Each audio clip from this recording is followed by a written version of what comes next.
আবারও গেছিলাম পাকিস্তানের খেলা দেখতে। বলছিলাম খেলা দেখবো না, আবার চলে গেছিলাম খেলা দেখতে। বাপ, চাচা, ভাই, এলাকার সব মানুষ গেছিলাম খেলা দেখতে। ব্যাটিংয়ে ভালো করার পর আবার লাস্টে যায় ব্যাটিং খারাপ করলো, বোলিংয়ে ভালো করার পর আবার লাস্টে যায় বোলিংও খারাপ করলো।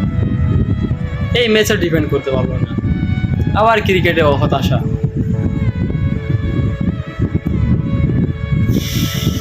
সকাল সকাল ভোর উঠি টেস্ট খেলা দেখা লাগে, রাত জায়গায় আবার ফাইনালও দেখা লাগে, এমনি খেলা দেখা লাগে, আবার হতাশা নিয়ে ঘুমান লাগে।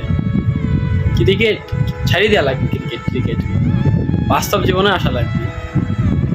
ছাড়িয়ে দেবো ইনশাল্লাহ খুব তাড়াতাড়ি ক্রিকেট।